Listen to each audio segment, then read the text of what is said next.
Hello and welcome साथियों, स्वागत है आपका टारगेट फॉर आईक्यू में। मैं हूं सत्येंद्र।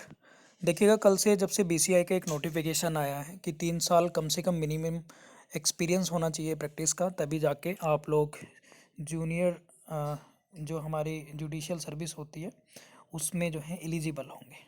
तो अब ये एक पूरी तरीके से सभी लोगों के लिए एक निराशाजनक है, खासकर वो लोग जो इतनी महंगी पढ़ाई करते हैं। फिर पढ़ाई, अब सोचिएगा आप, एक तो 5 साल की एलएलबी होती है, फिर एक 3 साल की जो ग्रेजुएशन के बाद है, और फिर उसके बाद फिर 3 साल प्रैक्टिस करनी है। तो आप सोच सकते हैं कि कहाँ एज कितनी हो जाएगी। एक जो यूथ है, आइकन है, आप ये आप लोग देखिएगा। अब इसका एक तरीका मैं आप लोगों को बता देता हूँ कि सबसे पहले तो आप लोगों को घबराने की तो बिल्कुल ज़रूरत नहीं है।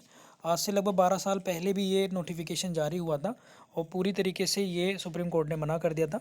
अब ये क्योंकि बीसीआई ने अपनी तरफ से नोटिफिकेशन दिया है, कुछ आज के न्यूज़पेपर में भी काफ़ी सारे कमेंट कटिंग मेरे पास आई थी, लोगों ने फ़ोटो खींच के भेजे थे, तो न्यूज़पेपर वालों ने भी इसे रोमर पूरी तरीके से फैला दिया कि आरजेएस ने, राजस्थान ने एक्सेप्ट कर लिया ऐसे वैसे।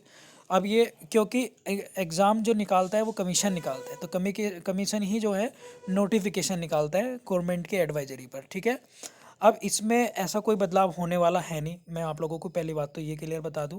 दूसरा, अगर होगा भी तो उसका बहुत माइनर चांस है। अगर करेंगे करेंगे तो रिलैक्सेशन ज़रूर देंगे, आने वाले कुछ सालों के लिए रिलैक्सेशन देंगे, वरना इतने सारे बच्चे बर्बाद हो जाएंगे कहाँ इतनी महंगी महंगी पढ़ाई करके, और फिर जाके एलएलबी करके फिर इसके एलिजिबल होते हैं, फिर 3 साल प्रैक्टिस करेंगे। अब फिर ये जेटीआरआई जो इतने सारे ट्रेनिंग होती हैं, इनकी ज़रूरत ही क्या पड़ेगी अगर ये चीज़ करानी थी तो।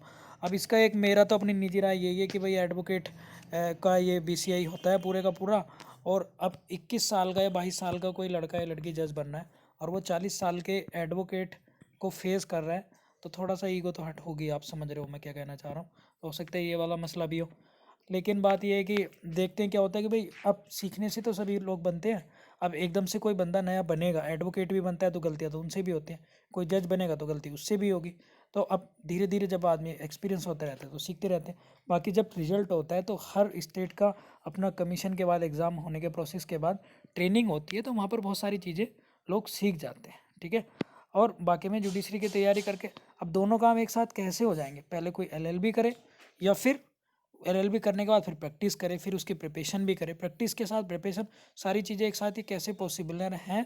तो फिर इतना टफ होता जा रहा है, ऊपर से एज बढ़ती चली जाएगी, ये टाइम ड्यूरेशन इतना जो बड़ा दे रखा है। तो ये 2000 आज से 12-13 साल पहले भी ये चीज़ हुई थी। बार बार ये बीसीआई करता है, रिकमेंड करता है, तो ऐसा कोई घबराने वाली बात नहीं है। ऐसा कुछ होने वाला है नहीं, साफ साफ शब्दों में तो मैं ये कहूँ, ऐसा कुछ बदलाव जो है वो नहीं होगा। आप लोग अपनी करते रहिए। वैसे इन्होंने दे रखा है कि भी आंध्र प्रदेश ने ऐसा कुछ करा था, लेकिन ये कुछ होगा नहीं। बात यह है कि अगर होगा तो बड़े स्तर पर इसमें घमासान होना पक्का ही पक्का है, और ये कमीशन या राज्य सरकारें ही इस पे निर्णय लेंगी, ठीक है। तो बाकी देखते हैं कोई और अपडेट इसको लेकर मिलती है, लेकिन मेरी निजी राय तो यही है।